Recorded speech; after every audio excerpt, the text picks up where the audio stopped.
अस्सलाम वालेकुम, क्या हाल है आप सबके। अच्छा, दाल सब्जी चावल गोश्त मेरे बच्चों की तरह खा खा के अगर आप हो गए तंग, तो आप ना इस तरह से आलू वाले पराठे बनाएं और बच्चों को खुश करें, खुद भी खुश हो जाएं और पूरी फैमिली को खुश करें।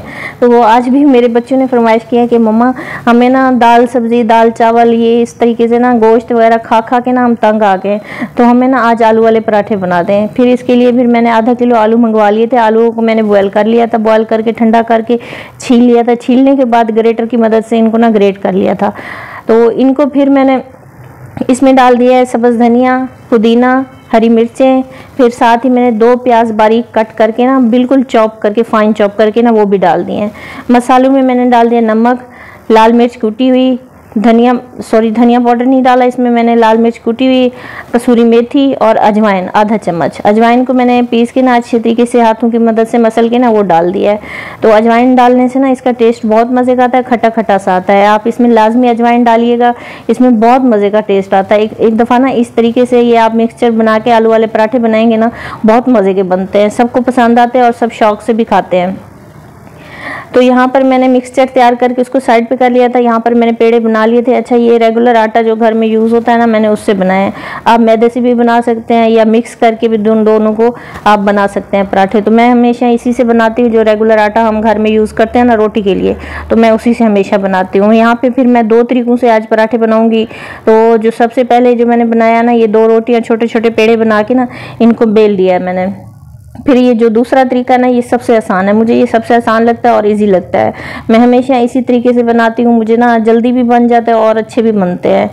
तो वो दूसरा तरीका भी अच्छा है, लेकिन उस पर थोड़ी सी ना मेहनत लगती है, तो मुझे वो ज़्यादा मेहनत वाले लगते हैं। अगर आपको वो वाले अच्छे लगते हैं, ईजी लगते हैं, तो आप उसी तरीके से बनाएं। मुझे इस तरह से बनाना अच्छे लगते हैं, तो इसलिए ना मैं इस तरीके से बनाती हूँ। तो इस तरीके से एक पेड़े को ना, जिस साइज़ का हम रोटी बनाते हैं, जिस साइज़ की पेड़ा बनाते हैं रोटी के लिए, तो वो हम पेड़ा ले लेंगे, उसको बना के ना उसको फिर थोड़ा सा ना साइडों से बेल लेंगे, मतलब बड़ा कर लेंगे। जो साइडें होती है ना उनको पतला कर लेंगे, दरमियान से हम वैसे रहने देंगे। फिर दरमियान में ना हम वो मिक्सचर जो आलू वाला हमने बना के रखा था ना, वो इसमें फिल कर देंगे। फिर दोनों हाथों की मदद से ना उसको आराम आराम से बंद कर लेंगे, ताकि वो अच्छे तरीके से सील हो जाए, बंद हो जाए, कहीं से आलू वाला मिक्सचर बाहर ना निकले। तो उसका पेड़ा फिर मैंने बना के वो भी रख दिया है राइस होने के लिए। फिर यहाँ पे ना जो दूसरा पहले वाला जो मैंने पेड़े बनाए थे, रोटियां बनाई थी ना, उसके ऊपर भी मैंने आलू लगा के ना इस तरीके से बेल लिया है। अच्छा, इसको अच्छे तरीके से बेल लेना है, ताकि रोटी कहीं से ना मोटी हो, ना ही कहीं से फट जाए।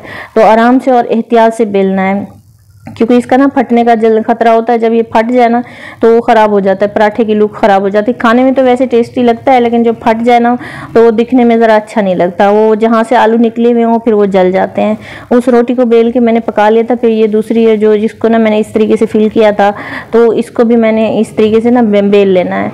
अच्छा, इसको बहुत एहतियात से बेलना है। अगर आप इसको ज़्यादा दबा दबा के बेलेंगे ना, तो टूट जाएगा आपका पराठा, तो आलू बाहर निकल आएंगे। तो इस तरह से आराम से एहतियात से। और जो मिक्सचर बना है उसमें पानी बिल्कुल नहीं होना चाहिए, अगर पानी होगा तो फिर भी आपका पराठा खराब हो जाएगा। फिर यहाँ पे मैंने तवे को गर्म कर लिया था। तवा गर्म करके फिर इसके ऊपर मैंने इसको पका लेना है अच्छी तरह से। अच्छा, इसको बिल्कुल लो फ्लेम पे पकाना है, ताकि ये पराठा हमारा ना अंदर से भी पक जाए और क्रिस्पी भी हो, बाहर से भी दिखने में भी मज़े का लगे और अंदर से फुल पका हुआ हो। अगर आपका पराठा तेज़ आंच हुई तो फिर पराठा जल जाएगा और वो खाने में भी अच्छा नहीं लगेगा, दिखने में भी अच्छा नहीं लगेगा। तकरीबन मुझे ना 5 मिनट लगे थे इसको पकाते हुए, बिल्कुल हल्की आंच पे।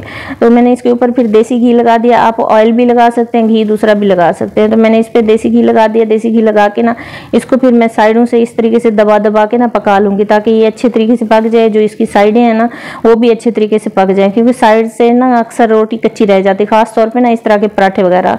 तो ये देखें, इस साइड से ना थोड़ा कच्चा है, इसको भी मैं इस तरीके से ना रख के ना पका लूँगी, फोल्ड करके थोड़ा सा ना इस साइड से पका लूँगी, ताकि सारा बराबर कुक हो जाए।